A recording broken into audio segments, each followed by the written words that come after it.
Барбаңыздар, урматтуу кыргызстандыктар, Кыргыз премьер-лигасы. Бүгүн биз биринчи тур оюндарын сиздерге түз алып берүүнү баштайбыз. Микрофондо мен Марат Акинбек уулу сиздерге 90 мүнөт бою оюнду баяндама кылып бермекчимин. Демек, бүгүнкү биринчи оюн бул Каганат футболдук командасынын өз талаасында болот. Бул команда быйылкы сезондогу биринчи оюнун өз талаасында өткөрүүгө туура келет.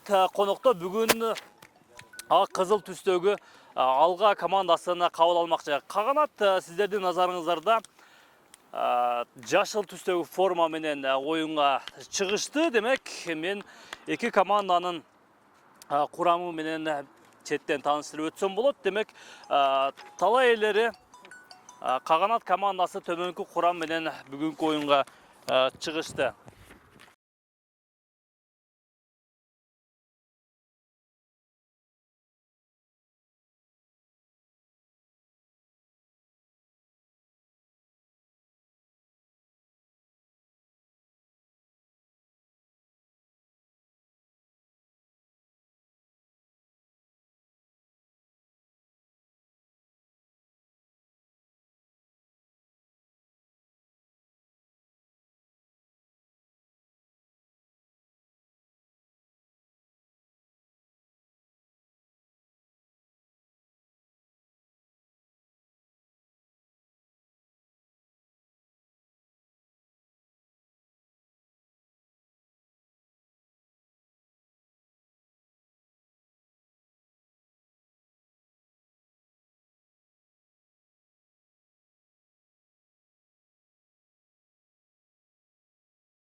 Кыргыз премьер-лигасынын бүгүн биринчи тур оюндары. Демек, быйылкы сезонго жаңы гана кошулган Каганат командасы бүгүнкү биринчи оюнун өз талаасында алып барат. Ага каршы конокто бүгүн кызыл ак түстөгү форма менен Алга командасы Ош шаарына келген. Мен эки команданын курамы менен тааныштырып өтөйүн. Каганат командасы 4-чү номер менен Бекзатбек Насиров, 5-де Сергей Мелишинин, 7-де Андрей Лещенко, 8-де Ислам Шамшиев, 9-да Нурсултан Абдурахманов, 10-да Михайло Удот, 11-де Атай Жумашев, 18-де Фирус Караев, 19-да Максим Талека, 22-де Виктор Келим, 35-чи номерде команда дарбазачысы Азамат Жоомартов. Ал эми Алга командасы бүгүн төмөнкү курам менен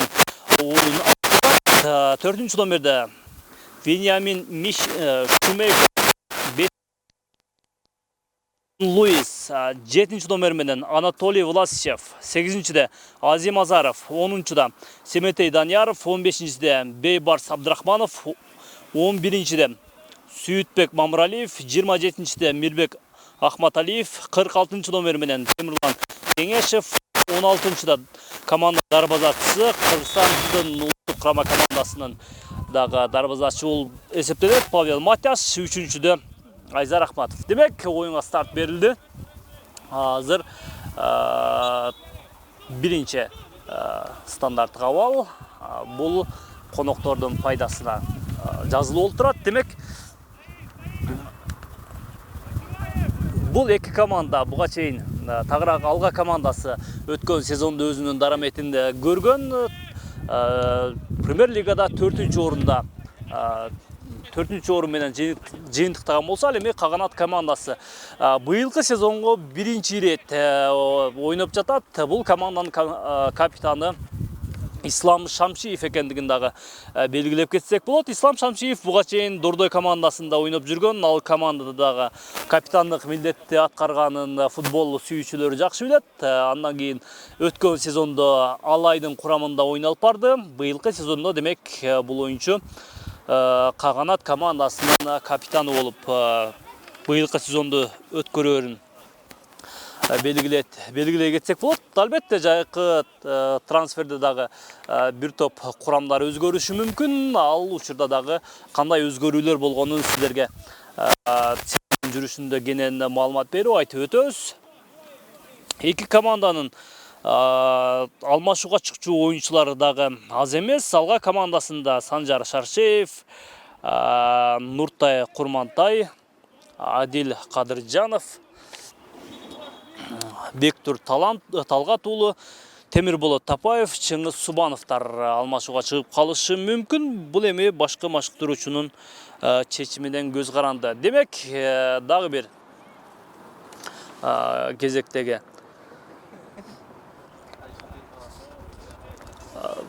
топ талан таштап кеткен экен. Демек, бул жерден коноктор топто оюнга кошот. Бул албетте Каганат командасынын дарбазасынын жанында коргоочулар албетте өз ишин мыкты аткара алды дагы эми дагы бир топту талай элере оюнга кошот. Каганат командасы быйылкы сезондо жаңы кошулганы менен курамында бир катар тажрыйбалуу оюнчулар бар. Аларды атап өтсөк, мен жогоруда капитан командасы тууралуу белгилеп өттүм. Азыр Каганат сол канаттан чабуулга барат. Азыр бирок борбордук бөлүккө топ чыгарууда катачылыкка жол беришти да. Бул жерден эми бурчтан чыгарып берүү орун алат. Бурчтан чыгарып берүү бүгүнкү оюндагы биринчи абал. Мындай учурда Каганат экинчи кабаттан мыкты оюн алып барып, гол жаратып коюуга дагы мүмкүнчүлүгү бар, бирок ал мүмкүнчүлүктү жаңы курам кандай пайдаланат? Кээ ошондо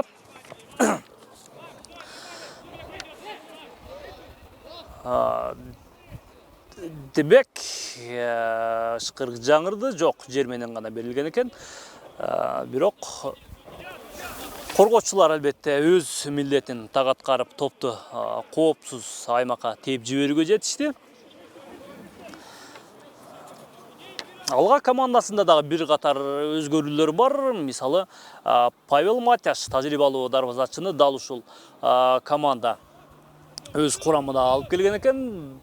Бул дарбазачы дагы алга командасында быйылкы сезондо жакшы өзүнүн жардамын берет деген ойдобуз. Мындан сырткары Мирбек Акматалиев дагы бул курамга келип кошулган экен. Мирбек Акматалиев өткөн жылкы сезондо Алайдын курамында оюн алып барган. Анда мыкты чабуулчулардын катарында дагы бар болчу. Андан ары ар бир турда мыкты оюнчуларды аныктоо учурунда дагы дал ушул Мирбек Акматалиев бир канча рет мыкты оюнчу катары таанылган жайы бар. Азыр алганын чабуулун көрөбүз. Артыраак менен ойноону чечти. Демек, Блеботти Жан Луиске топ жетти. Бул оюнчу дал ушул өткөн сезондо оң канаттагы коргоочу болсо, быйылкы сезондо демек бул легионер оюнчуну борбордук коргоочу катары оюн алып барат экен. Андан ары талай элере чабуулга барат. Сол канаттан жакшы чабуул. Бирок алганын бардык коргоочулары өз таласына келгенин эске алганда, жаш курамды өткөрүп жиберүү абдан эле кыйын. Ой, абдан кооптуу учур. Эгерде эле мына ушул учурда Каганаттын бир оюнчусу болгондо мүмкүн эсеп ачылып калышы ыктымал болчу. Демек, контр чабуул алганын футболчуларынын аткаруусу менен оң канатка топ жеткирилди. Андан ары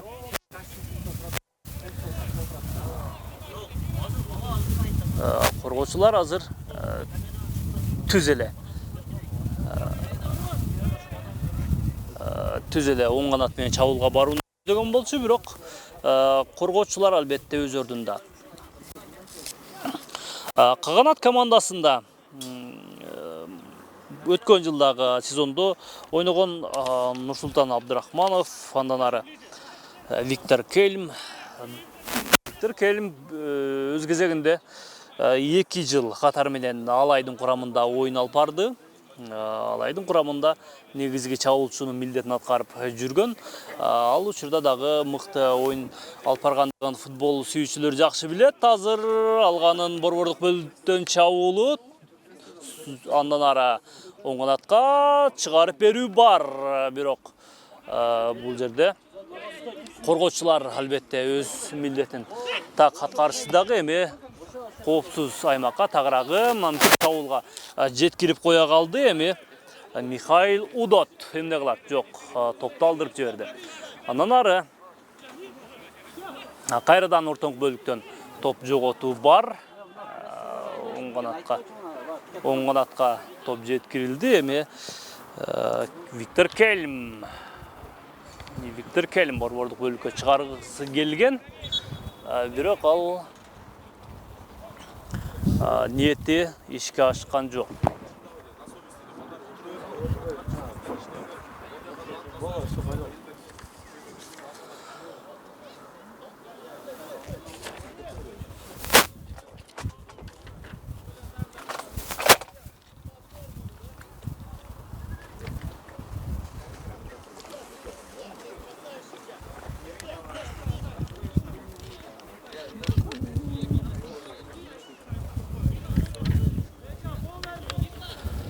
Демек, талай элери топто оюнга кошот.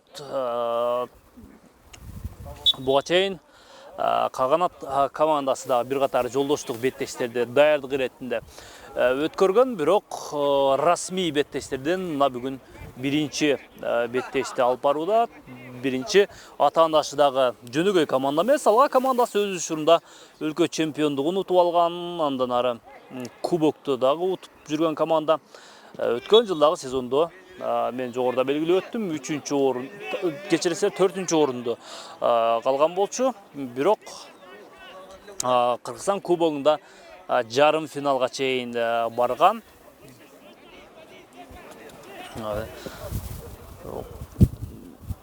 Каганат командасынын быйылкы сезондогу негизги тапшырмасы өлкө чемпиондугун утуу. Бул команда Ихлас компаниясынын каржылоосу менен быйылкы сезонго жаңы кошулду. Бирок албетте курамында тажрыйбалуу футболчулар бар экендигин мен сиздерге белгилеп өттүм.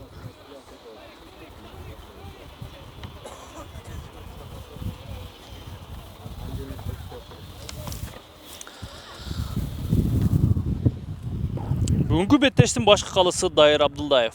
FIFA калысы. Дайыр Абдуллаев калыстардын арасынан эң принципиалдуу футболчуларды эч кандай аябай өзүнүн сары айып кагаздарын көп көрсөтүп тартипке чакырган калыстардан деп айырмаланат. Дайыр Абдуллаев албетте азыркы эреже бузууну жөн гана эскертүү менен гана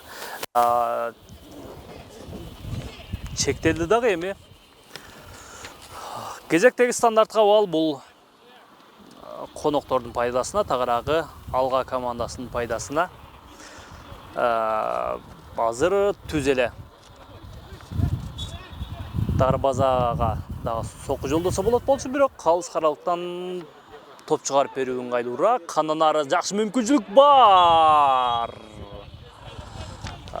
Мындай учурда Жан Луис өзү гана офсайд абалына калып кеткен экен. Каптал калыстары офсайд учурун так өз учурунда айтып эскертип кала алды.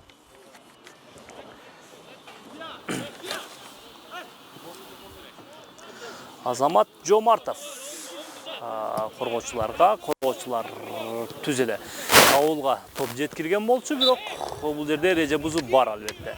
Экинчи кабатта абайлабаса, экинчи кабатта оюн алып баруу бир топ эле кооптуу. Анатолий Власичев бутуна турду, демек андан ары оюнун уланта алат. Анатолий Власичев өткөн жылы да команда капитаны болчу. Быйыл дагы капитандыкты башкаруучу дал ушул футболчуга ыйгарган экен. Демек Фирус Караев алдыракка узаткан болчу, бирок бул жерде коргоочулар жетиштүү, эреже бузуу бар. Албетте бул Анатолий Власичевдин эреже бузуусу. Кезектеги стандартка баал.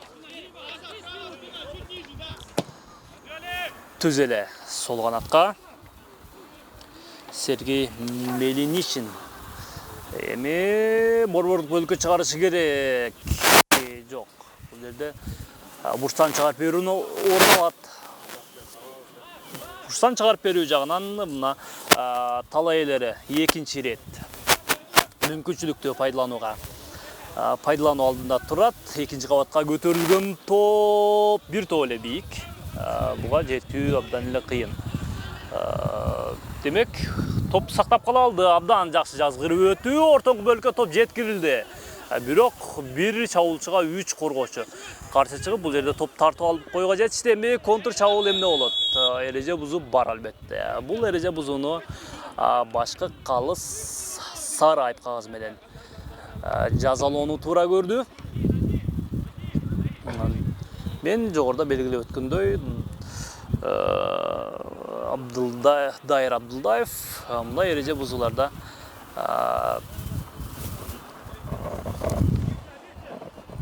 сары айып кагазын аябайт. Демек, бул сары айып кагаз Нурсултан Абдрахмановго берилди. Бул 9 номердеги каганат оюнчусу. Демек, ортоңку бөлүктөн кезектеги стандарт кабал Айзар Ахматов стандарт кабалды тебүүгө даярданууда. Шкырк жаңырды.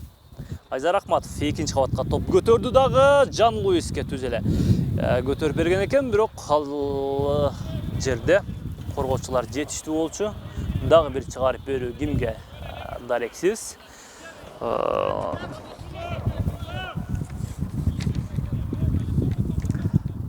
Мен буга чейин Алга командасынын мүмкүнчүлүктөрү жана статистикасы тууралуу айтып бердим, бирок Каганат командасы жаңы болгондуктан, жаңы команда болгондуктан бул команданын быйыл дал ушул оюндан баштап жазыла баштайт. Жаңы түзүлгөн команда албетте бүгүнкү биринчи таймдагы оюну жаман эмес. Албетте биринчи бөлүк, андан ары экинчи дагы бөлүк бар, андыктан оюн эсебин азыр бир жактуу деп айтуу кыйын.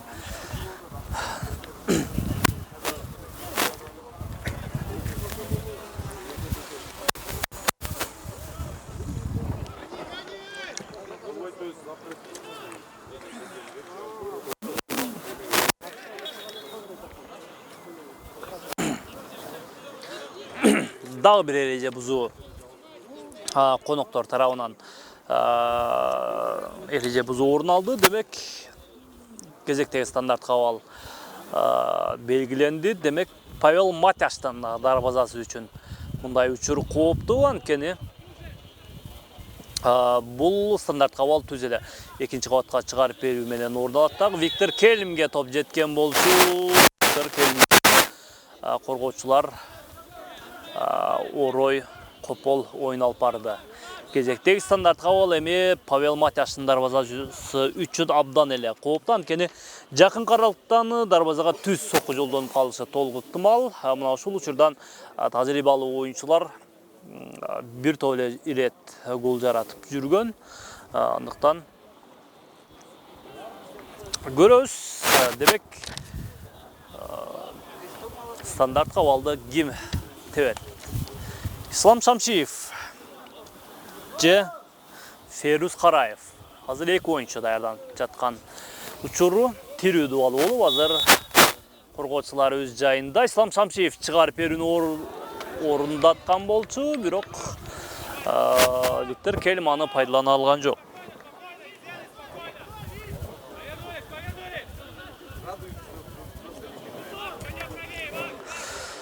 Павел Матяш бул дарбазачыны жалпы футбол көрөрмандары жакшы билет. Улуттук курамдын негизги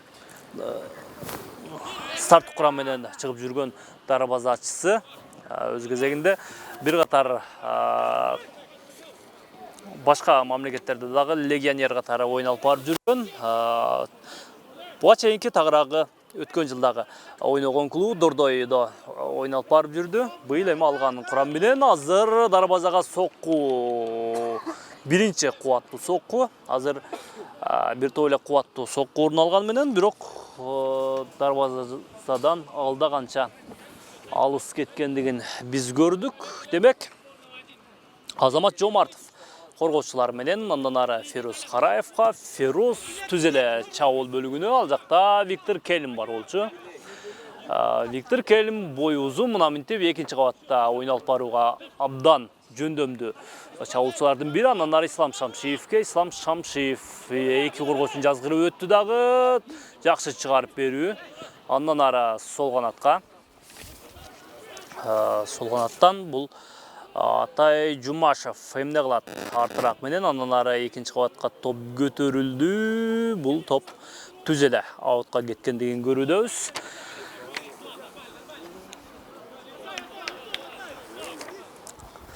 Есеп азырынча 0-0.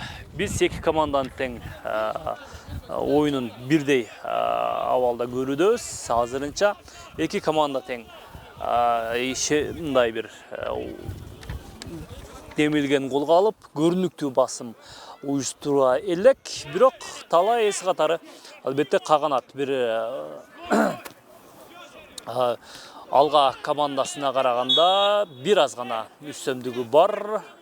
Экинчи кабатта ойналып барууда бир аз эреже бузуу орун алгандыгын башкы калыс белгилеп өттү. Азыр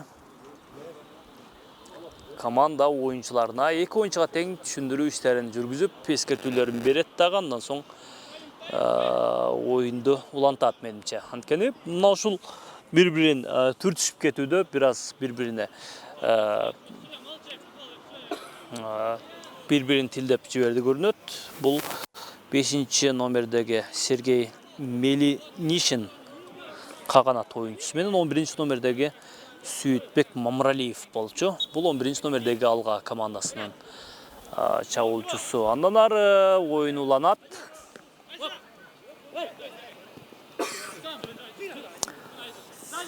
Ислам Шамшиев ортоңку бөлүктөн артыраакка коргоочуларга Сергей. Андан ары түз эле чабуул бөлүгүнө. Бул жерде абдан ыңгайлуу учур бар болчу каганат командасына. Экинчи кабатта ойналып барууда каганат футболчулары мыктылыгын көрсөтө алды. Андан ары Андрей Ляшенко ортоңку бөлүккө топ жеткирген болчу, бирок дагы бир мүмкүнчүлүк бар. Бул жерден Жан Луис кооптуу абалда жайгара алды. Андан ары алга тездик менен контр чабуулга барышы керек. Бул жерде албетте эреже бузуу бар. Темирлан Кеңешевке каршы копол ойналып барышты. Андан ары Власичевке топ жеткирилди, бирок Власичев андан ары чабуулду уланта алган жок. Эми ортоңку бөлүктө топ үчүн күрөш, бирок оюнчулар шашпастан гана ойналып барып койду. Анатолий Власичев буга чейин көпчүлүк футбол сүйүүчүлөр жакшы билет. Бул оюнчуну өткөн жылдары алганын курамында ойноп жүргөн болсо, ага чейин Дордойдун курамында дагы ойналып барып жүргөн, Кыргыз курамасына дагы чакырылып жүргөн. Андыктан бул оюнчу бир топ эле тажрыйбалуу экендигин жакшы билебиз. Андыктан ортодогу футболдун негизги бөлүгү ортоңку бөлүк болгондуктан бул оюнчу алганын курамында ортодо ойналып барат.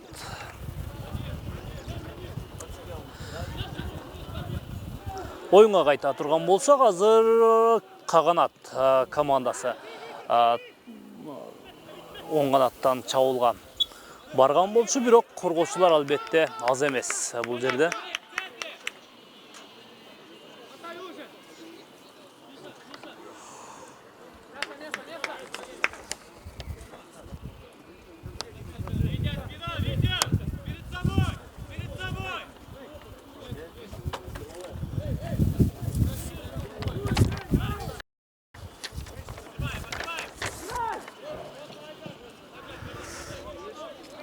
Контр чабуул азыр алганын аткаруусуна оң канаттан тездик менен бараткан бул 10 номердеги Семетей Данияров жакшы өткөрүп бере алды. Андан ары артыраак менен оюнду чечкен, экинчи кабатка көтөрүп берүү, бирок коргоочулар албетте өз ордунда. Андан ары топ жоготу элек, бирок Фироз бул жерден топту тартып алып койууга жетишти дагы. Сол канатка топту жеткирген экен, бирок бул жакта командалашы кечирээк жетип калды дагы. Эми Каганат андан ары чабуулун улантат. Сол канат менен ойын алып барууда. Бир аз гана тактык жетишкен жок бул командага. Демек, кезектеги бурстан берүү, биринчи таймда эле 3 бурстан чыгарып берүү орун алат. 3 өтөң, демек, талай элердин пайдасына.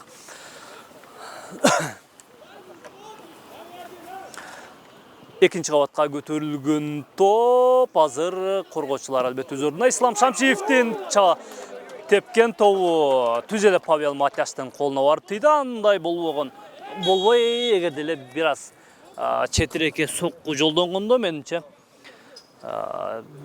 бүгүнкү оюндагы биринчи гол жаралып калмак. Тилекке каршы андай окуя орун алган жок. Демек, азыр башкы калыс каганат оюнчуларына түшүндүрүү иштерин жүргүзүп, азыр оюнга старт берет. Демек, бул жерден кезектеги стандарттык абал орун алат. Анткени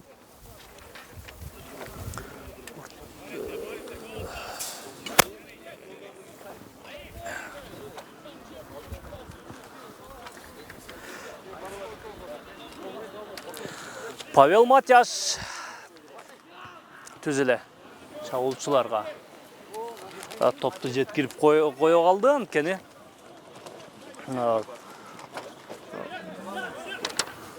мындай учурда түз эле эки команда тең коргонуудан дароо чабуулга барып жаткан учуру. Азыр алга да жакшы мүмкүнчүлүк бар, жакшы кирип баруу. Бирок уюштурулган комбинациялар өз дарегине, өз максатына жеткен жок. Виктор Кельмандан ары ортоңку бөлүккө топ жеткирген болчу. Бул жерде коргоочулар албетте көп, андыктан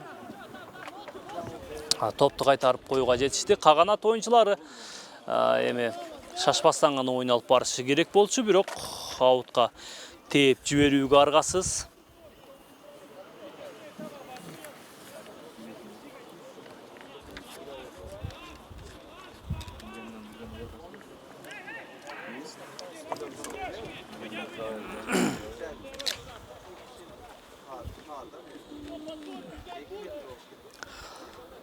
Буга чейин Дордой жана Нефчи командаларынын ортосунда оюн жүрдү. Бул Дордойдун талаасында, өз талаасында оюн жыйынтыгы 2-1 эсепте чемпиондордун пайдасына чечилди. Өткөн жылкы сезондо акыркы оюндарда дал ушул Дордой менен Нефчи беттеши Нефчинин пайдасына чечилген 1-0 эсебинде. Андан ары катар-катар оюн жүрүп, Кыргызстан кубогунда дагы дал ушул Нефчи Дордой финалга чыккан.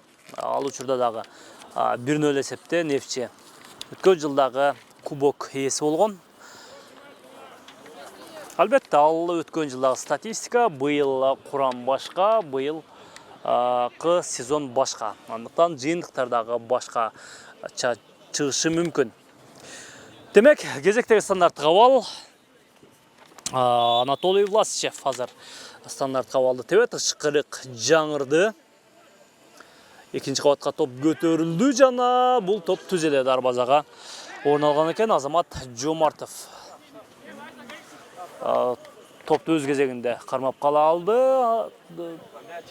Дарбазачы түз эле чабуулчуларга топ жеткирген экен. Бул жерде эки коргоочу албетте эреже бузууга жол беришти. Оң канаттан эми кезектеги стандарттык абал орун алат.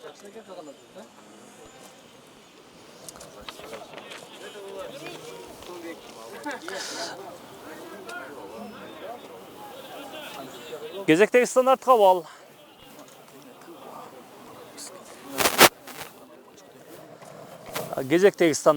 бул Каганат командасынын пайдасына. Андыктан бул учурдан команда пайдаланып калса болот. Ышкырык жаңырды жана коргоочулар өз ордунда. Мирбек Ахматалиев азыр контр чабуулга барууга аракет кылган, бирок коргоочулар топту дароо эле тартып алып коюуга жетишти. Каганат эми чабуулга барууну көздөп жаткан маалы. Бекзат Насиров түз эле чабуул бөлүгүнө топту жеткирген болчу, бирок командалаш ал топту пайдалана алган жок. Быйылкы премьер лигада 9 команда ойналып барат. Өткөн жылга салыштырмалуу көп. Быйыл Каганат, андан ары былтыркы командалар болгон Лидер, Илбирс, Алга, Алай, Нефтчи жана Дурдой, Абдышата командалардагы ойналып барат. Демек, Анатолий Власчев азыр оңонатка топту көтөрүп берди. Бул жакта ким бар? Бейбарс азыр ортоңку бөлүккө топ чыгарууга аракет кылган болчу, бирок коргоочулар албетте өз кезегинде кооптуу учурду жазгырып кете алды. Эми жайгарып кое алды. Кезектеги бурчтан чыгарып берүү, демек Алга командасы бүгүнкү оюндагы биринчи бурчтан чыгарып берүүнү пайдаланышы керек. Тажрыйбалуу оюнчулар мындай учурда бир топ эле гол жаратып жүргөн. Демек, бою узун экинчи кабатта мыкты ойын алып бара алган бул Блеботти, Жан Луис сыяктуу оюнчулар коргонуудан чабуулга келет мындай учурда. Бирок Каганатта деле бою узун экинчи кабатта ойын алып барган оюнчулар аз эмес. Сол канатка чыгарып берүү жакшы, бирок бул жакта ким бар? Бул жакта эч ким жок болчу. Михайло Удот азыр ортоңку бөлүккө топ жеткирүүдө бир аз гана жаракат алып калгандыгын көрүүдөбүз. Эми бул оюнчунун бутка туруусун күтүп калабыз. Менимче бутка туруп, андан ары оюнун уланталат.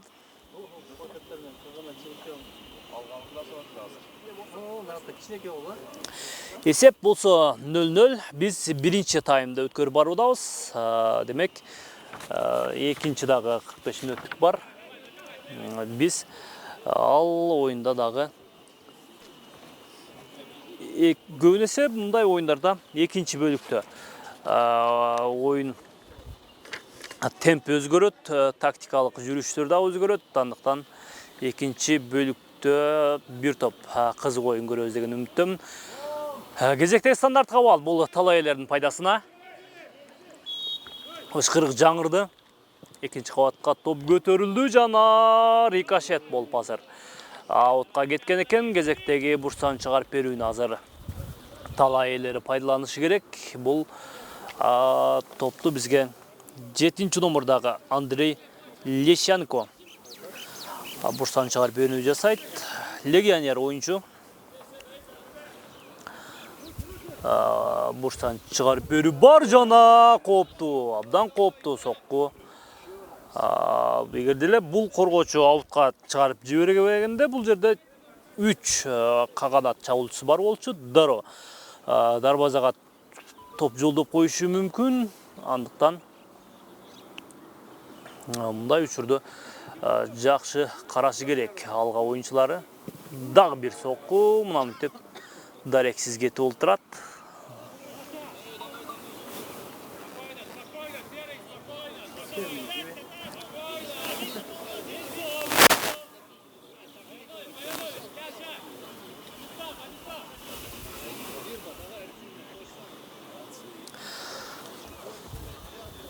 Павел Матяш Алга командасындагы быйылкы сезондо биринчи оюну. Быйылкы сезонду дал ушул команда менен өткөрүүнү чечкен. Буга чейин көпчүлүк билгендей, Дордой командасында ойнолуп жүргөн. Азыр Каганаттын чабуулун Жан Луис токтотуп кала алды дагы. Түз эле чабуулчуларга топту узатып коя калды, бирок бул жерде дагы командалаштар топту жоготту. Эми Каганаттын сол канаттан чабуулу. Эки команда тең бири-бирине абдан ыңгай бирдей ойын алып барып жаткандыгын көрөбүз. Каганат көбүнчө коргонуу бөлүгүндө мыкты оюнчулар бар экендигин белгилеп өтсөк болот. Бою узун экинчи кабатта мыкты ойын алып бара алган көбүн эсе легионерлер экенин белгилеп койсок болот. Бул Сергей Мелиничин менен Андрей Лещенко.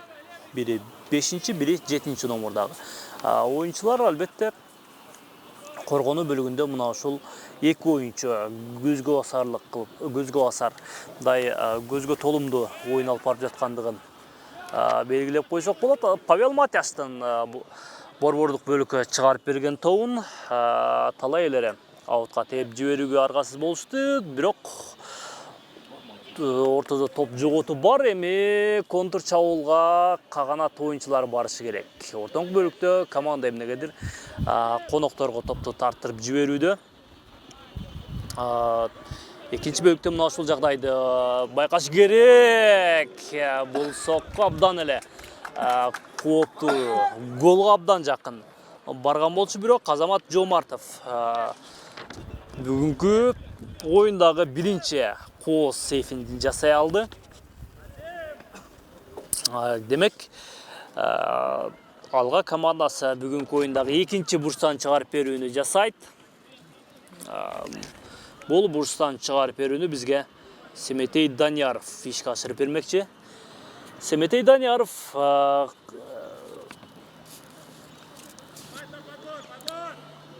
экинчи кабатка топту көтөрүп берди дагы. Азыр тулку бой менен коргоочулар коопсуз тарапка топту чыгарып жиберди. Андан аркы оюн анчейин ийгиликтүү чыга келген жок.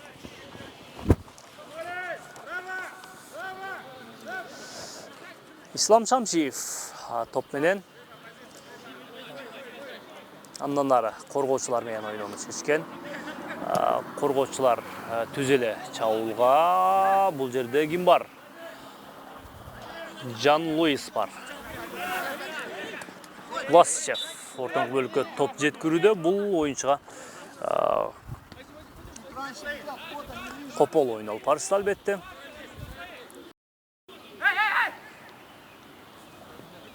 Айзар Ахматов чабуул бөлүгүнө. Бул жерде мен жогоруда белгилеп өткөн коргоочулары бар. Ортоңку бөлүктөн кайрадан топ жоготуу.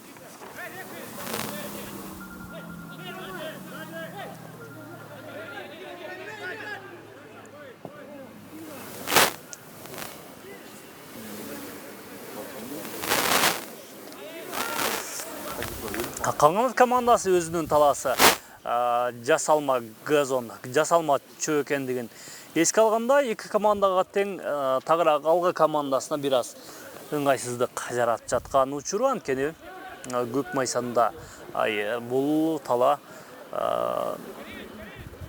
желим чөп, андыктан Кыргызстандын башка талалары кадимки газон экенин эске алганда, жасалма желим газон биртөө эле ыңгайсыздык жаратат. Анткени биздин футболчулар мындай талаага көнгөн эмес.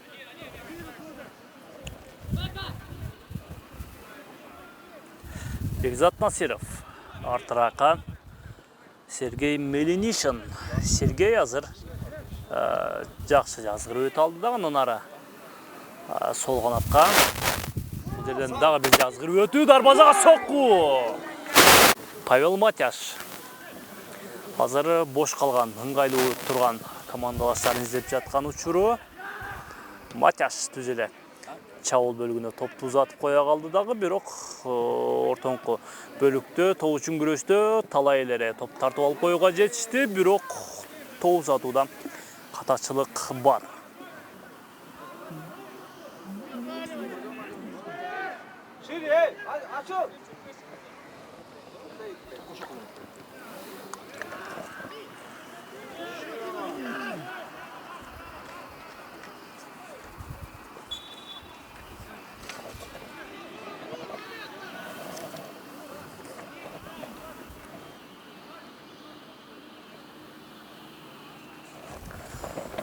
Каганат командасы, мен жогоруда белгилеп өттүм, бул команда көбүн эсе жаңы команда болгондуктан коргонуу бөлүгү албетте жакшы бекемделген, бирок ортоңку бөлүктө топту тарттырып жиберүүдө кийинки оюндарда дал ушул учурду эске алышы керек. Алга командасы ортоңку бөлүктө топту тартып алып, андан ары контр чабуулда мыкты ойын алып барып жатышат.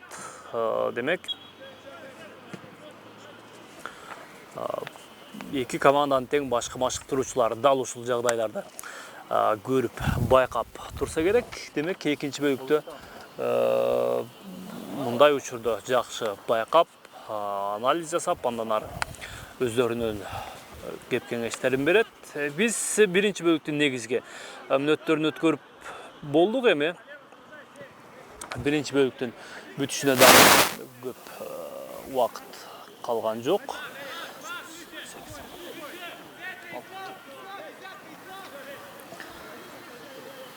Биринчи бөлүктө эки команда тең бири-бирине биринчи ирет ойын алып барып жүргөндүктөн бири-бирин байкап, алсыз жактарын, ошол эле учурда артыкчылык жактарын да жакшы өздөштүрүп, экинчи бөлүктө жеңүүгө аракет жасайт. Азыр гол тебүүгө абдан, гол жаратууга абдан жакшы учур бар болчу. Эгерде эле чабуулчулардан бирөө барып, дал ушул учурда сокку берүүчү оюнчу болбой калды. Ислам Шамшиев ортоңку бөлүктөн топту тарттырып жиберди дагы. Эми Анатолий Власичевке узатылган пас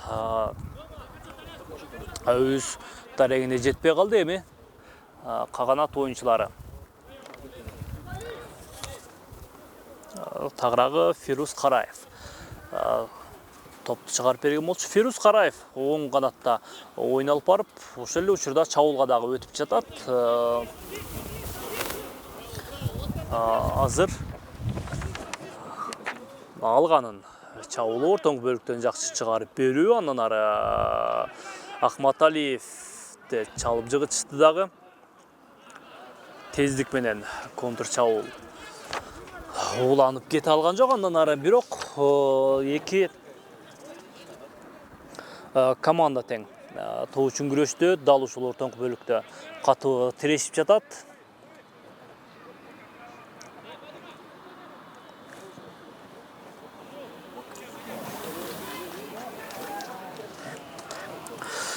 Каганат көбүнесе жанатан берип, ушул сол канат менен бир топ чабуул жасады, бирок ал чабуул ийгиликтүү ишке аша берген жок. 7-чи номердеги Андрей Ляшенко бул оюнчу дагы легионер. Азыр 4 оюнчу мен көргөндөн 4 легионер ойноп жатат. Каганат командасында ал эми алга командасында бир гана легионер, бул Блеботти Жан Луис. Бул өткөн жылы дагы бул коргоочу дал ушул алган катарында ойын алып барып жүргөн.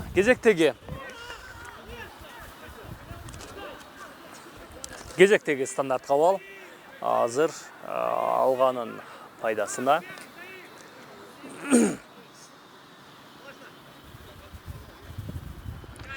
Түз эле чабуулчуларга топ жеткирилди дагы. Анатолий Власичев экинчи кабатта топту тарттырып жиберди.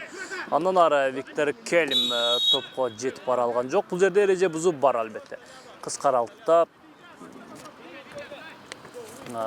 стандарт кабал белгиленип жатат. Бул албетте алга командасы үчүн ыңгайлуу.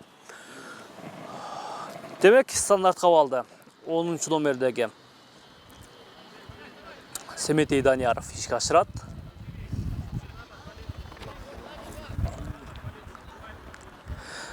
Бул учурда экинчи кабатта мыкты ойын алып бара алган Власичев, андан ары Блеботти Жан Луистер дал ушул чабуул бөлүгүнө келген. Дагы бир сокку узатууга мүмкүнчүлүк бар болчу, бирок коргоочулар топту коопсуз алгакка чыгарууга жетишти. Дагы бир чыгарып берүү, бирок өз дарегине жеткен жок. Андан ары бурстан чыгарып берүү орун алат.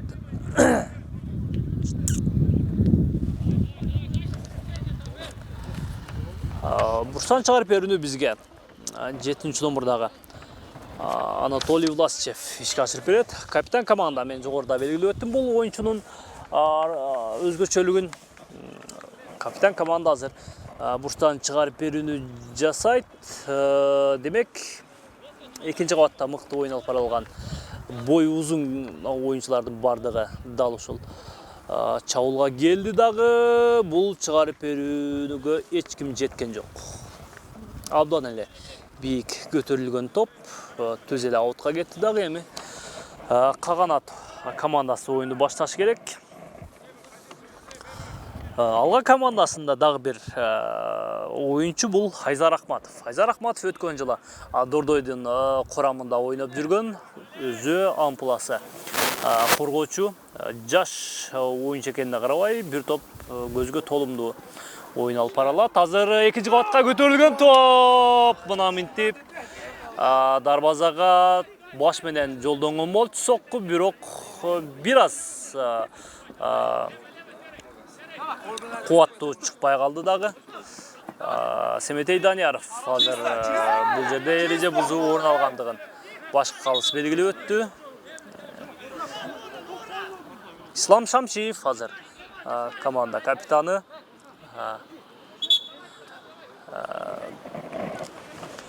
Чалып жыгыткандыгын көрдүк дагы. Эми бул учурду албетте Дайыр Абдылдаев сары айып кагазы менен жазылады. Команда капитаны албетте өзүнүн позициясын айтып, бир аз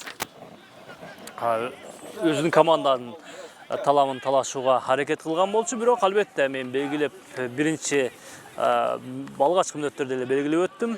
Бул калыс Дайыр Абдылдаев өзүнүн чечими менен макул болбогон учурда мына мынтип сары айып кагазы дагы аябайт.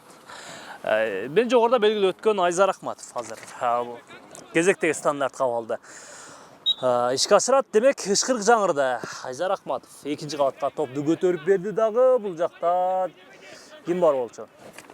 4-чү номердеги Шумейко бар болчу. Бирок бул оюнчуга каршы эки коргоочу бар болчу.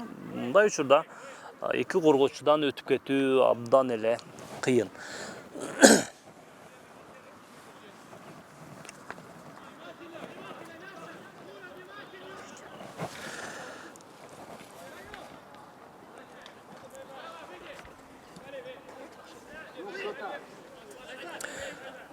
Плеботти Жан Луис анын Айзар Акматовго, Айзар Акматов Семетей Данияровго чыгарган болчу. Бирок бул чапчаң келген оюнчу топко өз кезегинде жетип барган жок. Албетте Семетей Данияров ылдам оюнчу экендигин эске алганда топту алдыга теп, андан ары качып кетсе болот болчу. Бирок коргоочулар, Каганат командасынын коргоочулары тулку бойлуу, бою узун оюнчулар экендигин эске алганда тулку бой менен топту топко жеткирбей тартып алып коюуга жөндөмдүү оюнчулар экендигин белгилеп койсок болот. Андан ары ортоңку бөлүктө топ үчүн күрөш мына мынтип азыр Каганат оң канаттан чабуулга барып көрөт. Жакшы жазгырып өтүү, чыгарып берүү жок. Акыркы дарбазага теп коюучу гана оюнчу жетишпей калды. Жазгырып өтүү, андан ары оң канаттан кирип баруу абдан тездик менен ишке ашкан болчу. Андан ары тездик менен контр чабуулга баратканда мына Ислам Шамшиев тартып алып коюуга жетишти. Андан ары Виктор Келимге узатылат. Виктор Келим ортоңку бөлүккө кана ким тебет? Эч ким жок. Андан ары башкы калыс ышкырыгын жаңырттагы биз биринчи бөлүккө жыйынтык жасайбыз. Бир нече мүнөттөрдөн кийин кайрадан экинчи бөлүктө жолугабыз. Ага чейин бизден алыстабай биз менен бирге болуп туруңуздар.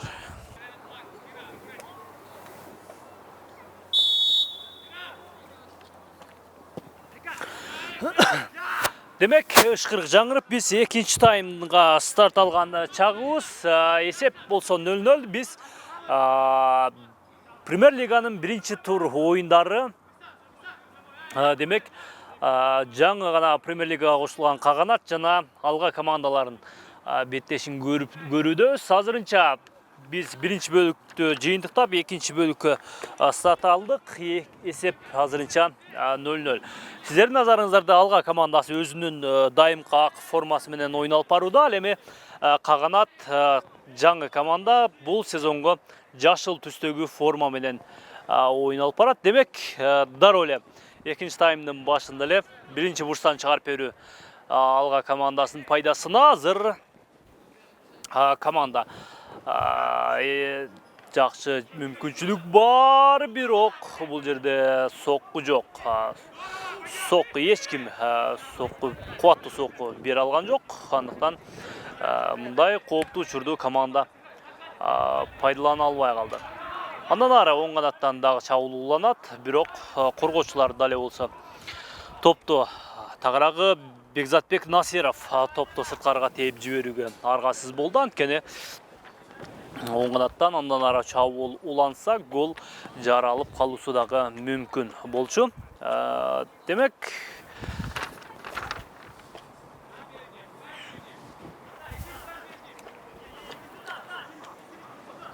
кезектеги бурчтан чыгарып берүү орун алат. Жакынкы гана оюнчу менен ойноону чечкен. Андан ары коргоочулар албетте жетиштүү өз ордунда. Андыктан Алганын чабуулчуларын өткөрүп жиберүүгө ныпы мүмкүнчүлүк бербей жаткан маалы.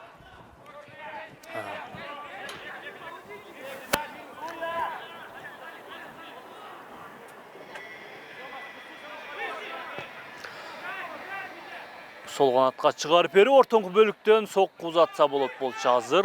Бирок коргоочулар топко биринчи жетип келди дагы. Эми топту алыстатып коюуга жетишти. Жан Луис азыр топту тартып алып андан ары ортоңку бөлүккө жолдогон. Андан ары Павел Матяш менен ойноду. Павел Матяш түз эле чабуулчуларга. Чабуулчулар болсо өз ордунда эмес.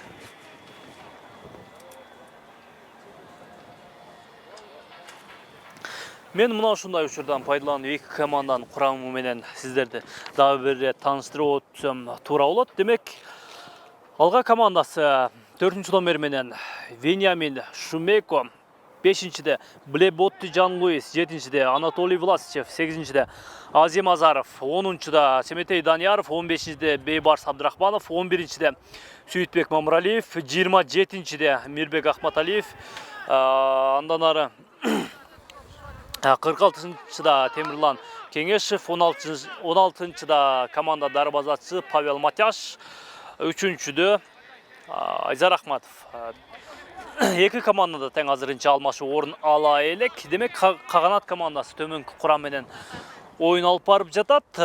Демек, 1-чи номерде Бекзат Насиров, 5-чиде Сергей Мелинишин, 7-чиде Андрей Ляшенко, 8-чиде Ислам Шамшиев, 9-чуда Нурсултан Абдрахманов, 10-чуда Михайло Удот, 11-чиде Атай Жумашев, 18-чиде Фирус Караев, ал эми 19-чуда Максим Талека, 22-чиде Виктор Кельм, 35-чи номерде Азамат Жомартов. Бул Каганат командасынын дарбазачысы. Ал эми бүгүнкү оюнда башкы калыстык кылган Дайырбек Абдылдаев экендигин белгилеп өтсөк болот. Андан ары резервдик арбитр Эрлан Нарбаев.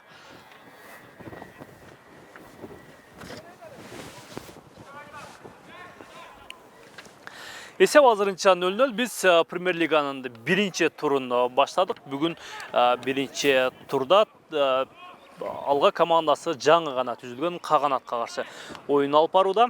Каганат албетте өз таласында. Андыктан бул жасалма газонго дал ушулган команда көнбөсөк, албетте Алга буга чейин мындай поляда мындай көк майсанга көнгөн эмес. Жасалма газон албетте бул Момунов атындагы академиянын таласы.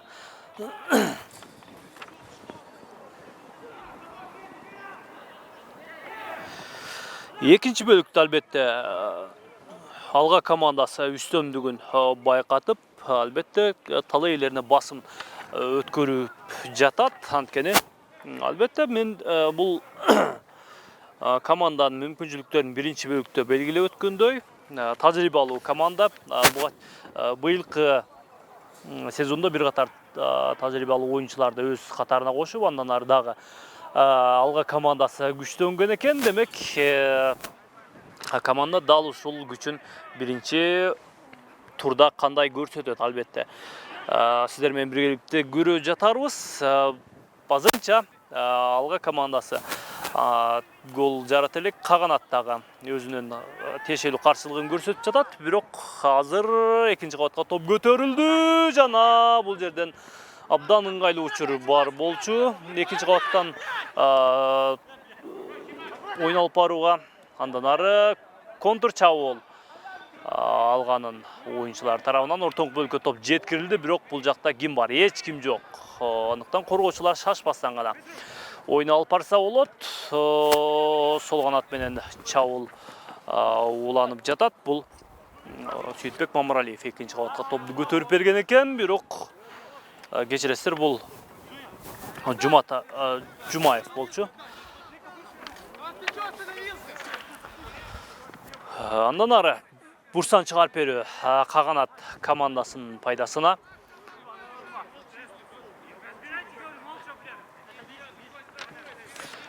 Сегизинчи номердеги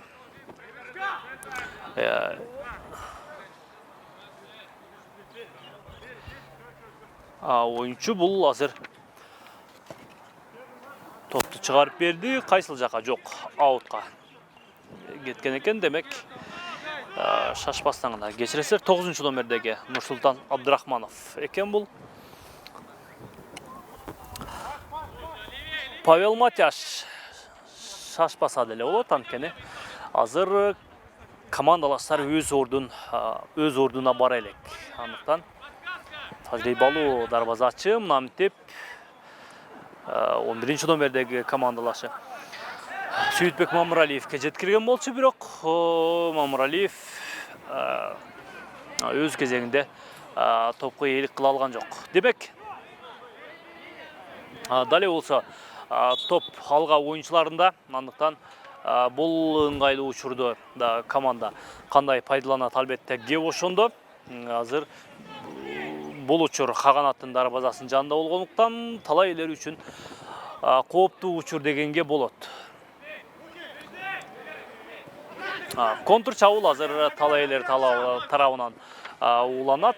Бул 11 номердеги Атай Жумашев эмне кылат? Ортоңку бөлүккө топ жеткирди. Бирок жеткирүүдө катачылык бар. Топ тарттырып жиберишти дагы. Эми андан ары ортоңку бөлүккө топ жеткирилди. Бирок ким бар? Эч ким жок. Нурсултан Абдрахманов, андан ары Виктор Келим ортоңку бөлүккө. Бул жерде коргоочулар албетте өз ордунда. Башка калыс бул учурда эреже бузуу катары каттаган жок. Демек андан ары оюн уланышы керек. Топ болсо оюн таласын таштап кетти.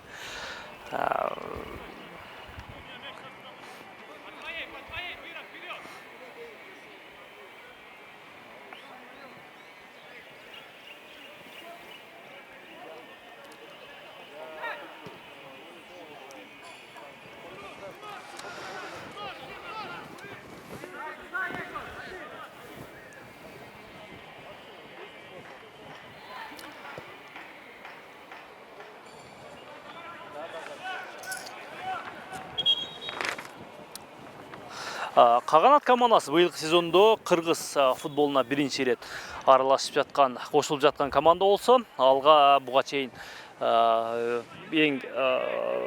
Кыргызстандагы эң тарыхы бай командалардын бири экендигин айтсак болот. Өз кезегинде өлкө чемпиондугун, Кыргызстан кубогун утуп жүргөн жайы бар. Андан ары алганын чабуул оң канаттан уланат. Сүйтбек Мамыралиев азыр чабуул абдан жакшы барды, бирок чечүүчү мезгилде топту тарттырып жибергендигин көрүүдөбүз.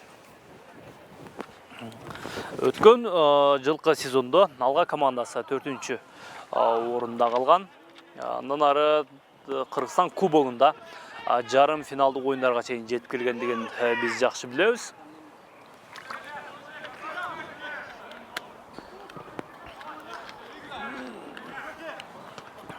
Ал эми Каганат командасы кыргыз футболундагы тарыхын дал ушул бүгүндөн баштап жаза баштайт. Демек, бул команданын көрсөткүчүн биз ушул оюндан кийин айтып баштайбыз. Статистикалык маалыматтарын ал эми бул учурда, бул оюнда биз дал ушул Каганаттын курамындагы оюнчулар менен оюнчулардын гана статистикасын айтсак болот. Тагыраагы буга чейин белгилеп өткөн Ислам Шамшиев команда капитаны. Бул кыргыз футболундагы көпчүлүккө белгилүү болгон ысымдардын бири. Өз кезегинде кыргыз курама командасынын мүчөсү, андан ары Дордой командасында капитандык милдетти аткарып жүргөн. Андан ары дагы Виктор Кельм деген оюнчу бар, легионер. Бул оюнчу өткөн жылы тагыраагы 2 жыл катары менен Алайдын курамында оюн алып барып жүргөн. Өз кезегинде чабуулчунун милдетин аткарат болчу. Азыр Каганатта деле ошондой. Андан ары Бекзат Насеров деген оюнчу бар. Бул кичи футболдо оюн алып барып жүргөн, жогорку лигада, бирок чоң футболдо бул оюнчуну мен дал ушул Каганаттын курамында биринчи ирет көрүп жатам. Демек, оюнга кайта турган болсок, кезектеги бурчтан чыгарып берүү бул Каганат командасынын пайдасына.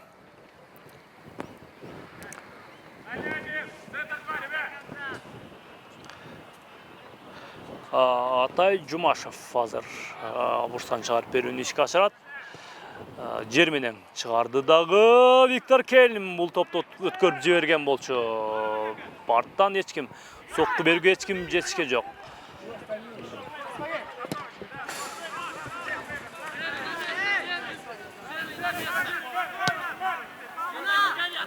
Атай Жумашев азыр артыраак менен ойноону чечкен. Андан ары дарбазачы азыр оң канат менен оюн алып барат. Фируз Караев түз эле чабуулчуларга, бирок бул учурда топ жоготуу бар. Эми алга оюнчулары чабуулга барышы керек. Ортоңку бөлүктө эреже бузуу жок. Андан ары оюн улантса болот. Бирок алга оюнчулары тагыраагы Сүйтбек Мамралиев азыр ортоңку бөлүккө топ жеткирди. Андан ары эмне менен уланат? Жок, топ жоготуу.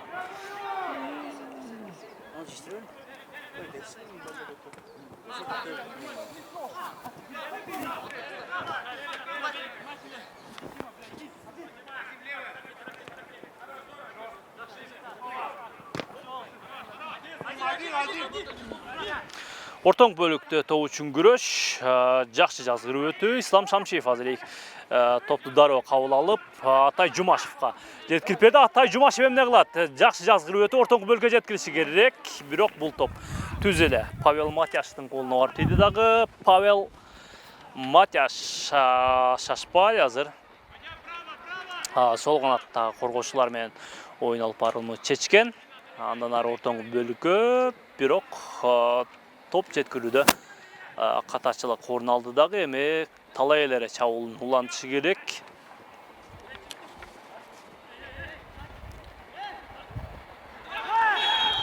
Эреже бузуу бар, албетте. Эреже бузуу бар.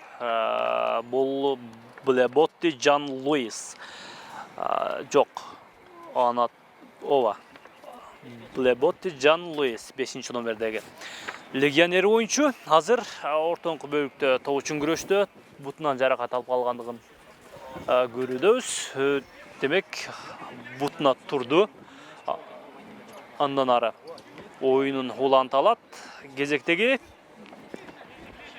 стандартка бал эми коноктордун пайдасына.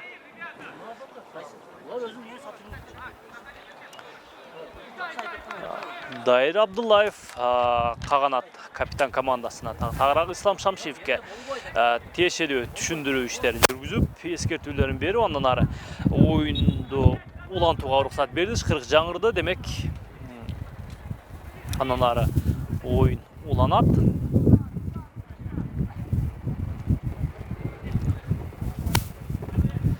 Анатолий Власчев жакшы жазгыр өтө алды. Эки коргоочуну андан ары тездик менен чабуулга барууда. Ортоң бөлүккө топ жеткирүү, бирок 4-чү номердеги Бекзат Насиров кооптуу учурду жайгарып кое алды. Андан ары чабуул уланат. Оң канатка топ жеткирилди дагы. Сүйтбек Мамыралиев мындай салкын мамиле кылбашы керек. Андай болсо топту мынтип алдырып коет. Сүйтбек Мамыралиев албетте секин шашпай аракет кылып койду. Эгерде эле тезирээк оюн жүргүзүп кеткенде мүмкүн чабуул андан ары уланмак.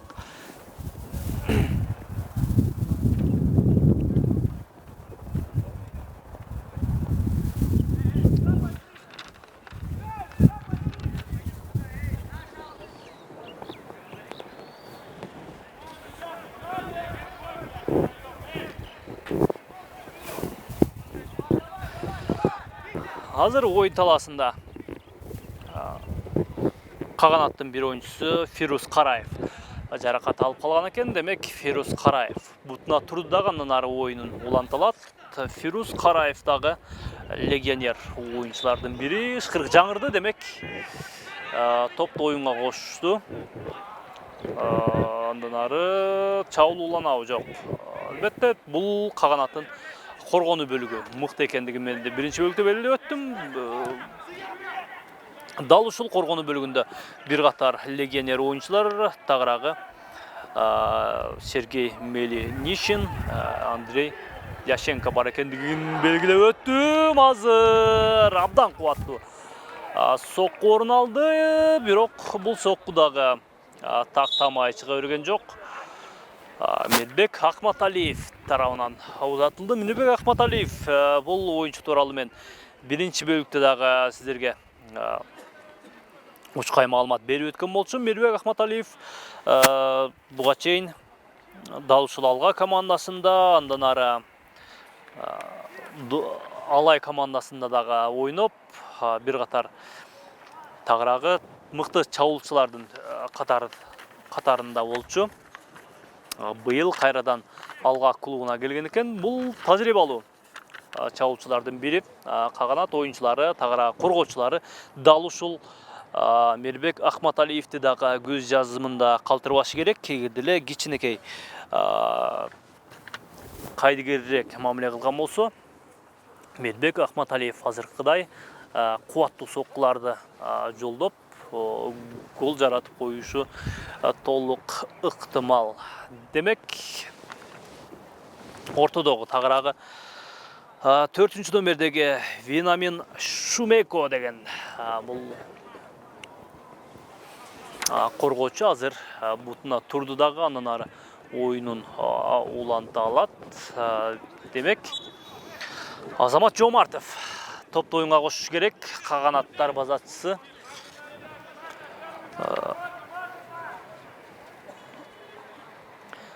Азамат Жомартов түз эле ортоңку бөлүккө топту жеткирген экен, бирок бул жерден ортоңку бөлүктө Алга оюнчулар топту тартып алып, андан ары чабуулга барып жаткан маалда топ талааны таштап кетти. Андан ары Бейбарс Абдрахманов кимге? Мирбек Акматалиевке, бирок топ жеткен жок. Бекзатбек Насиров азыр топту аутка тээп жиберүүгө аргасыз. Анткени топ аутка чыкса мейли, бирок чабуул уланбасын деген позиция болду окшойт.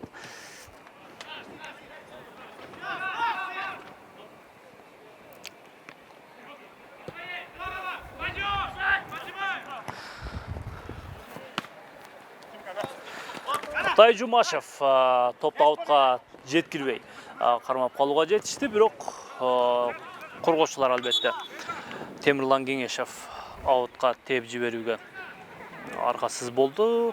Ушул учурда Каганатта алмашуу бар. Бул 9-чу номердеги Нурсултан Абдрахмановдун ордунда 23 номердегі Ермек Ниязов, андан ары 4 номердегі ойыншы Бекзатбек Насиров таланы тастап кетті дағы.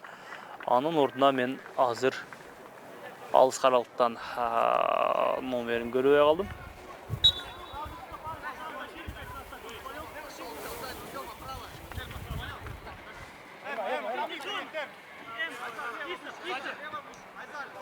Номердегі İbrahim Nurmatoğlu. Жұмашев атан жақсы жазғырып өткен болчу, бирок акыркы чечүүчү сокку эмнегедир түшүнүксүз болуп калды. Демек, Каганат командасына катар менен 2 алмашууну жасады дагы. Эми бул алмашуу канчалык деңгээлде өз натыйжасын берет, алдагы мүнөттөрдө көрө жатабыз. Ал эми Алга командасында азырынча алмашуу боло элек. Бекзатбек Насировдун ордуна 20 номердеги оюнчу Нурмат уулу Ирахимбек оюнга түштү.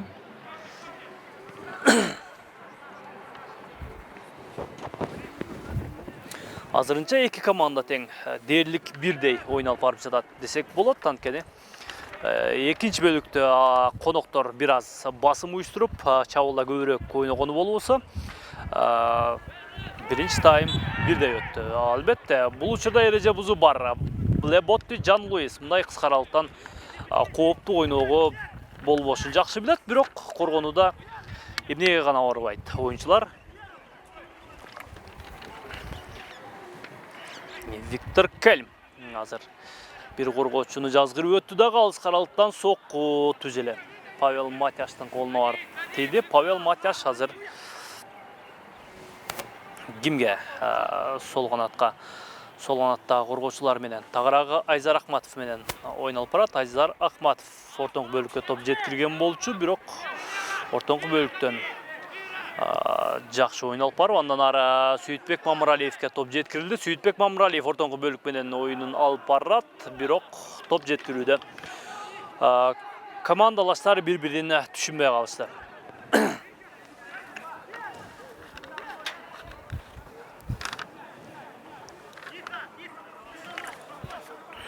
Азамат Жомартов жаш дарбазачы. Бул дарбазачыны мен быйылкы сезондо дал ушул Каганаттын курамында биринчи ирет көрүп жатам.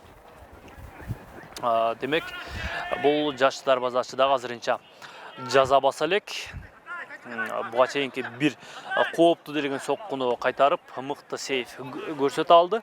Андан бери алга оюнчулары кооптуу деле сокку узатканын көргөн жокмун. Демек, оюндун баары алдыда.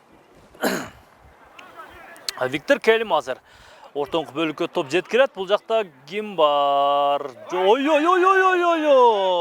Павел Матяш этиятташы керек. Павел Матяш буга чейинки оюндарда мына ушундай кырдаалда бир топ жаза басканын биз жакшы билебиз. Тагыраагы жооптуу курама команда менен болгон оюндарда, андыктан мындай учурду эсепке алып коюшу керек. Жумашев топту токтотуп кала алган болчу, бирок андан ары чабуулду улантып кете алган жок. Ортоңку бөлүктө топ үчүн күрөш. Азыр Каганат коргоочулары топту алыстатууга жетишти, бирок дал болсо ортоңку бөлүктө топ үчүн күрөш уланууда. Ортоңку бөлүккө топ жеткирилди, бирок кимге?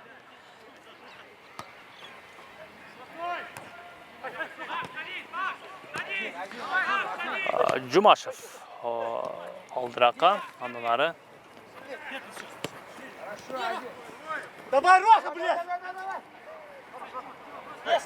жаңы гана оюнга кирген бул Нурмат уулу Ирахим. Жакшы комбинацияларды уюштура алган, бирок акыркы сокку бере турган учурда эки команда тең чечүүчү ролду аткарган оюнчу жок болууда. Тагыраагы сокку берген, дарбазага сокку узатчу оюнчу жок болууда эки командада тең. Süйтбек Мамыралиев үчүн абдан ыңгайлуу учур. Мамыралиев азыр бир аз гана эртерээк барып топту жазгырып өтө алса, мүмкүн бош дарбазага топ тепмек. Бирок Азамат Жомартов өз кезегинде чыгып келип, абалды жайгарууга жетишти. Эми каганат коргоочулары чабуулга узат берди топту, бирок кимге? Эч кимге. Бул жерде Павел Матяштан башка эч ким жок болчу.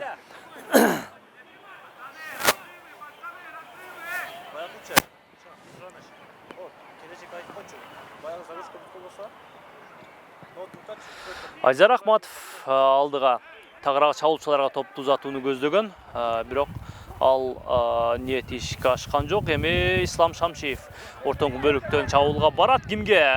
Өзү гана сокку жолдоп көрдү, алыскы бурчтукту камалоого алган экен, бирок ал жерден узун гана келген Павел Матяш топко жетүүдө кыйналган жок. Андан ары экинчи кабатта топ үчүн күрөш. 11 номердеги Атай Жумашев азыр сол канаттан кирип барууга аракет жасайт. Жакшы жазгырып өтүү. Бул сокку албетте кубаттуу чыккан жок. Демек, алга командасында алмашуу бар. Бул 10 номердеги оюнчу Семетей Данияровдун ордуна 9 номердеги Темирболот Тапаев оюнга түшүп жатат. Бул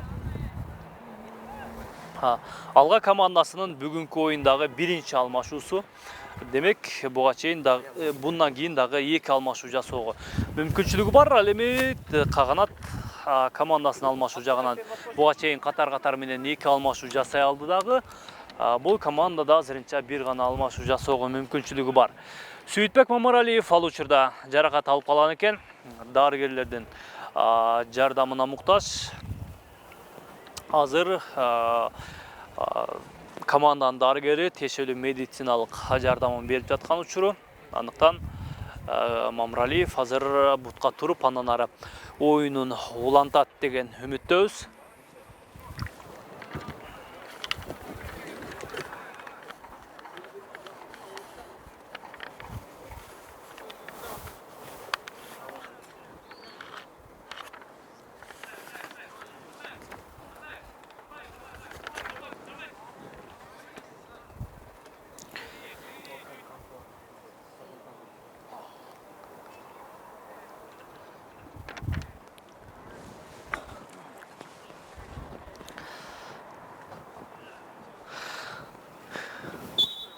Алга Бишкек Демек, командасы оюнанары уланат. 10 номерде ойноп жаткан Семетей Данияровдун ордуна 9 номердеги оюнчу Тапаев Темирболот оюнга кирди.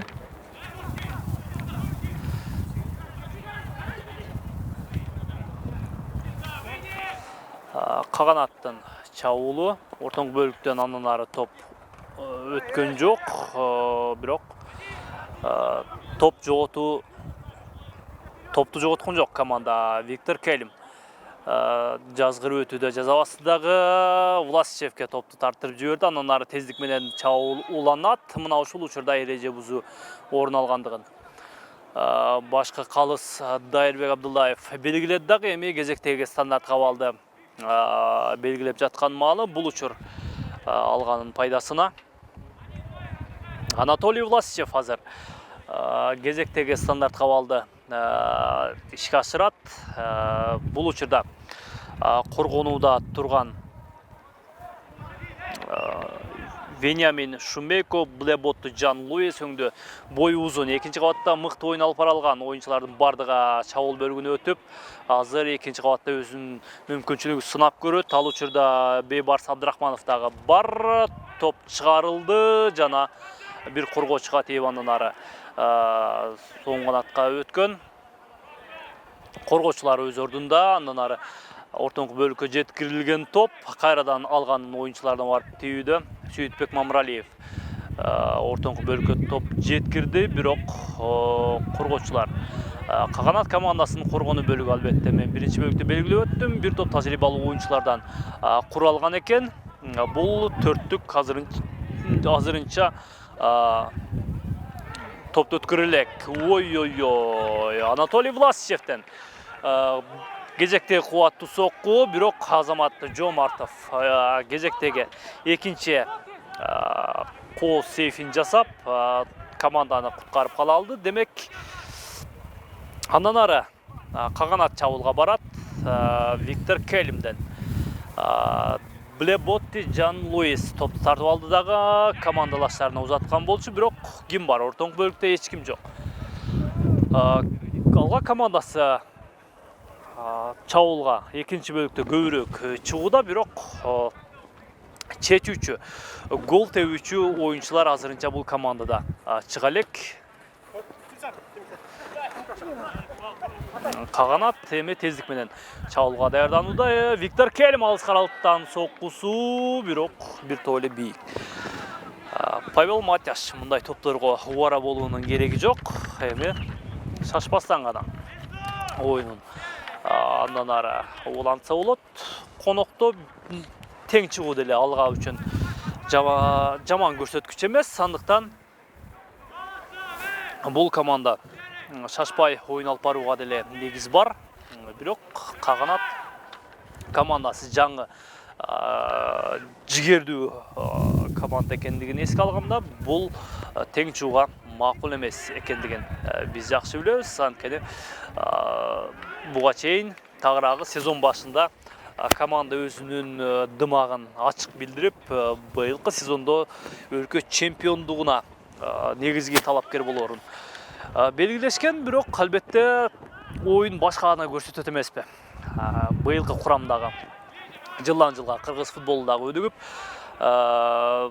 бир топ тажрыйбалуу оюнчулар, премьер лигада бир топ тажрыйбалуу оюнчулар көбөйүп жаткандыгын биз жакшы билебиз. Андыктан каганат командасы премьер лигада алдыга чыгуусу дагы оңой олтоң иш болбойт. Биринчи оюн азыр бул команданын күчүн алга сынап жатат. Алга буга чейин мен белгилеп өттүм алга тууралуу маалыматтарды. Азырынча алгага каршы туруусу жаман эмес. Башкы машыктыруучусу дал ушул бүгүнкү оюндан жакшы натыйжа чыгарып, андан ары мүмкүн команданын старттык курамдарын, мүмкүн расстановкаларын өзгөртүшү мүмкүн. Каганат командасынын тактикалык жүрүшү мага Алайдын тактикасын көрсөтүп жатат. Анткени Алай дал ушул коргонуудан дароо чабуулга өтөт, андан кийин гол жаратууга аракет кылат. Каганат дагы дал ушул тактиканы колдонуп, көбүнчө коргонуудагы төрттүк дароо чабуулга топ чыгарып берип жатат дагы. Ортоңку бөлүктө көбүн эсе алгага топту тартып жиберүүдө. Алга көбүнчө ортоңку бөлүктө мыкты тагыраагы тажрыйбалуу оюнчулары бар. Анатолий Власичев дагы капитан команда ортодогу жарым коргоочулардын бири. Дал ушундай тажрыйбалуу оюнчулар ортоңку бөлүктө өзүнүн оюнун мыкты деңгээлде жүргүзүп жатат десек туура болот. Ортоңку бөлүктөн кайрадан алга оюнчулары топ тартып алып, андан ары чабуулга барат. Сүйтбек Мамыралиев азыр бир коргоочуну жазгырып өттү дагы, экинчисине топту тарттырып жиберди. Эми каганат чабуулга барышы керек. Азыр сол канатка топ жеткирилди, бирок Михаил Удот ортоңку бөлүккө чыгарып берген болчу, бирок бул жакта эч ким жок. Павел Матяштан башка. Анатолий Власичев Мирбек Ахматалиевке чыгаруусу. Мирбек Ахматалиев бир коргоочуну жакшы жазгырып өтө алды, бирок андан ары оюну ийгиликтүү жүргөн жок. Мирбек Ахматалиев буга чейин бир абдан кооптуу сокку жасай алды, бирок андан бери алганын дарбазага жолдонгон соккуларын дээрлик көрө элекпиз.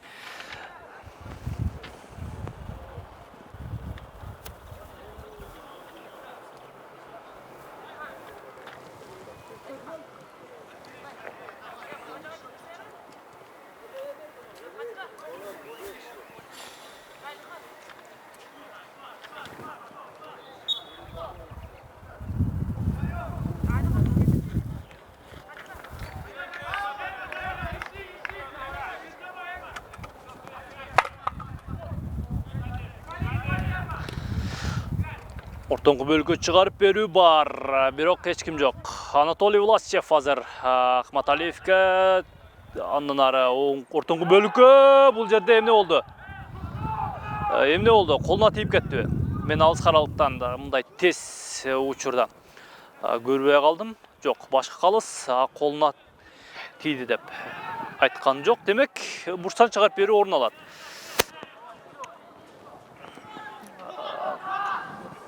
Бурчтан чыгарып берүү орун алат.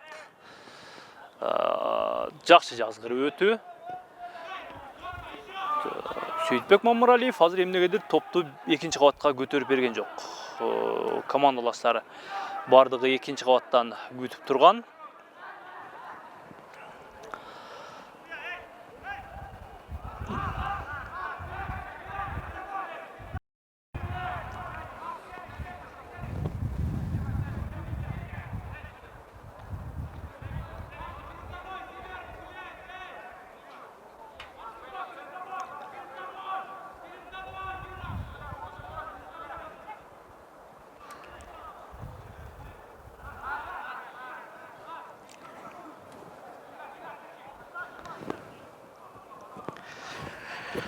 Премьер лиганын биз биринчи тур оюндарын өткөрүп баруудабыз.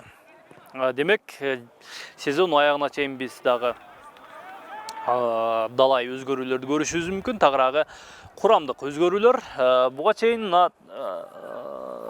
Алга командасынын курамын мен белгилеп өттүм.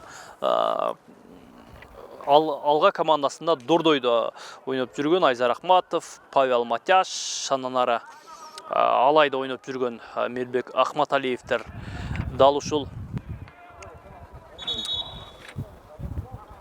Алга командасынын курамына келип кошулган экен. Кезектеги бурчтан чыгарып берүү бул Алга командасынын пайдасына. Коноктор азыр мындай учурда кандай пайдаланат? Башкы калыс оюнчуларга бир рет түшүндүрүү иштерин жүргүздү дагы эми. Ышкырыгын жаңыртты эми. Экинчи кабатка топ көтөрүлдү. Сокку барбы? Блеботти Жан Луис азыр баш менен сүзүп көргөн. Бирок ал тобу дарбазага так таамай жетип барган жок. Ал учурда бир коргоочуга рикошет болуп кеткен экен. Дагы бир бурчтан чыгарып берүүнү көрөбүз. Бул оң канаттан чыгарылат. Демек, дагы бир мүмкүнчүлүк бар конокторго гол жаратып жиберүүгө. Эсеп болсо азырынча 0-0 экендигин эске алганда, эки командага тең гол керек. Экинчи кабатка топ көтөрүлдү. Бул топ түз эле Азамат Жомартовдун колуна барып тийген экен. Азамат Жомартов дароо эле чабуулга тагыраагы Атай Жумашевка узаткан болчу. Павел Матяш өз учурунда чыга келди дагы топту кармап калууга жетишти. Ал учурда Алганын ортоңку бөлүк менен уланган чабуулу бир аз гана солкундады. Анткени бул жерде коргоочулар албетте өзүнүн милдетин так аткарып, ылдам өтө тездик менен бараткан чабуулдун демин басууга жетишти. Андан ары Мирбек Ахматалиев артыраак менен Бейбарс Абдрахманов экинчи кабатка топту көтөргөн. Бул жерде эреже бузуу орун алгандыгын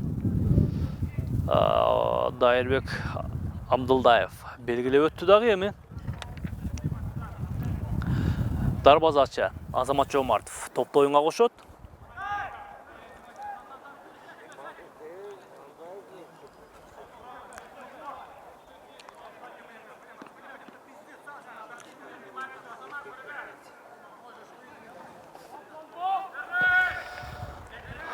Түз эле чабуул бөлүгүнө. Андан ары артыраак менен ойно алып барууну чечкен коргоочулар Максим Талейка оң канатка узаткан болчу.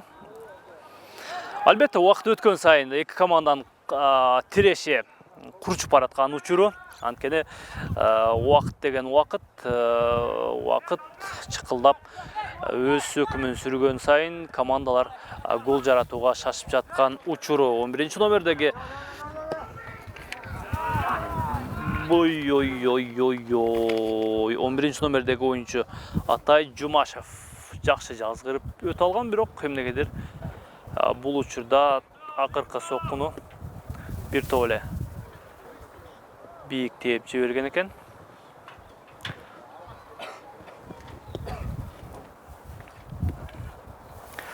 Павел Матяш сыяктуу тажрыйбалуу дарбазачыдан гол өткөрүп жиберүү албетте Каганат командасы үчүн деле оңойго турбайт, анткени мындай кооптуу соккуларды Павел Матяш көбүнесе тосуп калууга жетишет.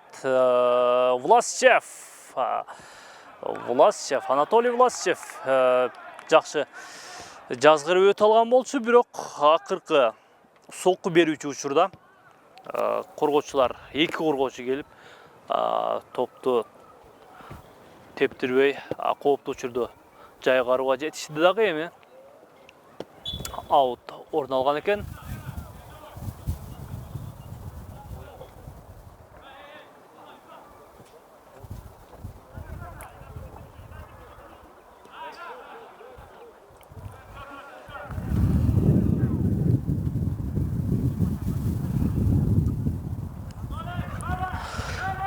Кыргыз премьер-лигасынан, тагыра Кыргызстандагы командалардан АФК кубогуна ойноого Дордой жана Нефчи командалары эки командада мүмкүнчүлүк бар болчу, бирок Нефчи Худжан командасында жооптук оюнда уттуруп жиберип тайпалык оюндарга чыга албай калган. Атай Жумашев азыр ортоңку бөлүккө топту жеткирди дагы. Андан артыраак менен ал эми Дордой командасы тайпалык оюндарда ойнойт. Ал тууралуу дагы биз сиздерге кийинки футболдук беттештерде маалымат катары берип өтөбүз. Өз тайпасында Дордой, Худжант, Истиклол жана Алтын Асыр клубтарына каршы оюн алып барат. Дордой командасы Кыргызстан премьер-лигасынын чемпиону катары Азиянын тандабалуу оюндарында өткөн жылы дагы, андан мурунку жылдардагы оюн алып барып жүргөн, бирок канчайын ийгиликке жеткен эмес.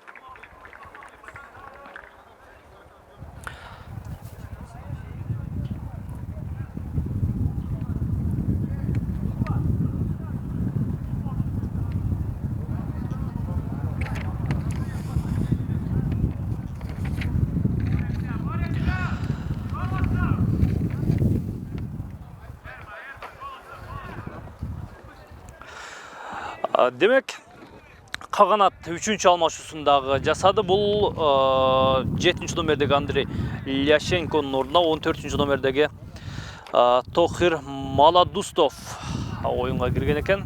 Тохир бою чапчан гана келген оюнчу экендигин эске алганда, бул оюнчу дагы азырынча чабуул бөлүгүнө жардам берет, өңдөнөт. Анткени Каганат командасы көбүнесе чабуул бөлгөн ойноп жаткан Дудот Михайловдун ордуна 14-чү номердеги кечиресиздер, бул Маладустов Тохир оюнга кирди. Дудот Михайл экен, алмашууга чыгып кеткен. Ал эми 14-чү номердеги Тохир Маладустов оюнга кирди. 2-чи номерде ойноп жаткан Анатолий Власичевдин ордуна Ал эми алга командадагы алмашуу бул 7-чү номердеги Анатолий Власичевдин ордуна 28-чү номердеги Чыңгыз Субанов оюнга кирди. Каганат командасы бүгүнкү оюндагы алмашууларын жасап болду. Демек, алгада дагы бир мүмкүнчүлүк бар. Ал учурда Сүйүтбек Мамыралиевде абдан ыңгайлуу учур жаралган болчу. Ушуну менен Сүйүтбек Мамыралиев дарбазачы менен 2 ирет бирге бир чыгуу орун алды, бирок ал учурду бул чабуулчу пайдаланып кете алган жок. Азамат Жомартов өз кезегинде чыгып келбесе, абалы начар болуп мүмкүн гол өткөрүп жиберүүгө дагы кооптуулугу бар эле.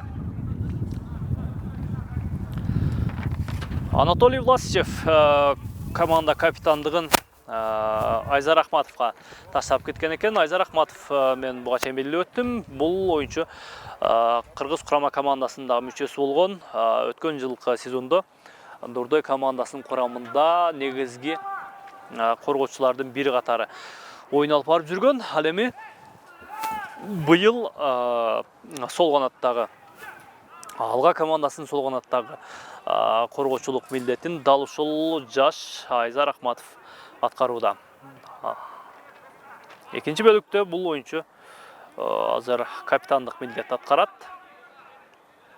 Бұға чейин Қырғыз құрамасы менен дагы бир катар ойындарда өткөргөндүгүн биз жакшы билебиз. Андыктан Айзар Ахматовда башка командалаштарына караганда бир топ тажрыйба бар. Чоң ойындарда тагыраагы башка мамлекеттерде дагы ойноп жүргөн. Дал ушул Дордой командасы менен дагы өлкө чемпиондугун уткан, өлкө кубогундагы уткан жайы бар. Ал эми быйылкы сезондо ойыны кандай болот? Алга командасынын көрсөткүчү кандай болот? Албетте көрө жатарбыз. Биринчи oyun азырынча 0-0. Biz экинчи таймдын негизги бөлүгүн өткөрүп баруудабыз. Oyun бүтүшүнө дагы көп убакыт калган жок. Демек,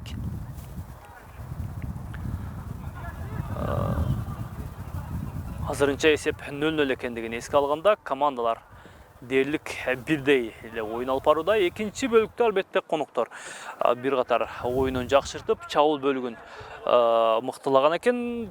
Ошол эле учурда контур чабуул менен талайылар дагы жакшы тездик менен чабуулдарды уюштуруп коюп жатат. Бирок чечүүчү, сокку берүүчү учурда команда жакшы мындай чечүүчү, гол тебүүчү оюнчусу чыга элек.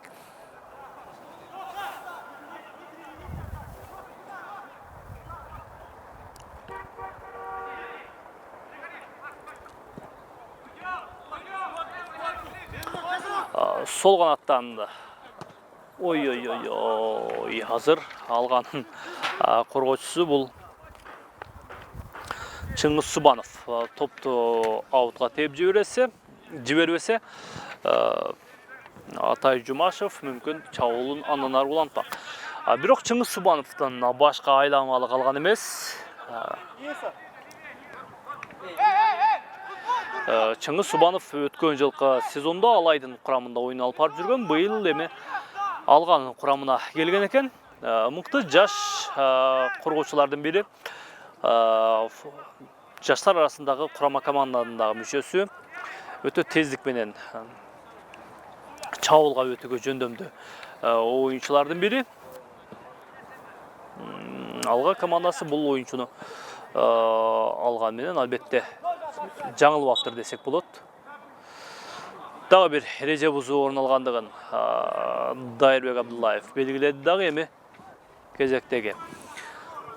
кезектеги стандартка белгилеп жатат.